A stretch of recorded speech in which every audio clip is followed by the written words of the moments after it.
So it's more Souls like in terms of its combat. So you really need to look and pay attention to the telegraphs, and then essentially just kind of Okay. getting the heck out of the way as best you can. Or they also have a parry system where we basically you toss it right back at them. But I am not skilled at parry. I can do it, but it takes usually a little bit of time. Yeah, I wonder how parry works with the camera angle.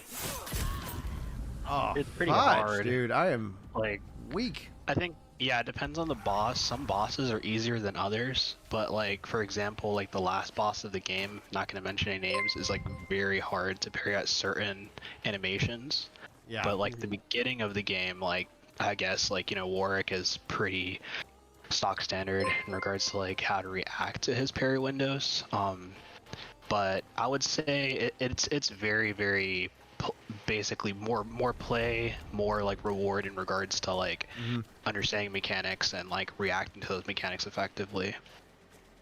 And how much backtracking do you have to do?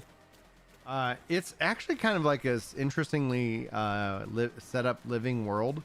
So it's like it's just a matter of like what are you farming or where's the quest location, and then there's lots of things to explore. Oh man, come on! Will he come down? Can I hit him from here? Nope.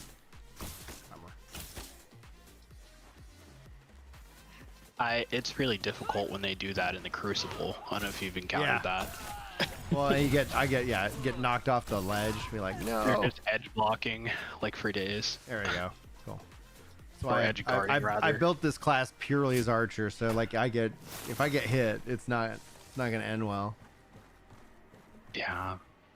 I need to increase my stamina, get that going a little bit more. Yeah, funny enough, I think for dexterity, that's probably a good stat, like, as a secondary. Yeah. Rather than like health, maybe focus and I've been also like working on focus.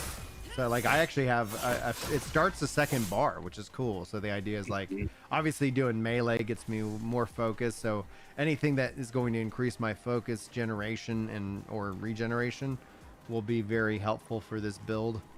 Because like my other build, I'm completely focused less. Like I do not care about any of the focus options. It's all about just doing as much damage as possible with basic attacks.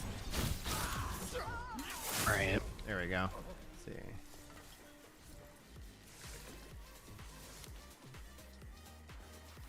Yeah, I have 5 characters, and each one's just theory crafting different builds, but I think it's like my main one is a two-hander strength, and then my other one's a mage. Nice. And then I think I also have a dex, like just full dex, no like dual stats, because there are a lot of dual stats in this game. That's the other thing you have to think about a lot, I've noticed. Yes. A lot of the higher tier skills, weapons. you have that, because that's what I ran into. I was like, oh, I can, because we don't have the try before you buy. Like I'm like, oh, I can't equip that weapon yet. You know, oh man, we'll get there. We'll get there. I'm looking forward to it because I only have like 2 legendaries or 2 uniques, and so it's like I'm just like, yeah, I want to play around with these different builds.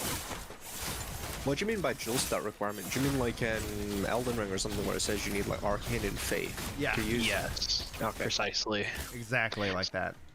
Because there are weapons in the game, for example, like there's basically paladin, I guess you could say, like style, like items. So they're like strength and faith.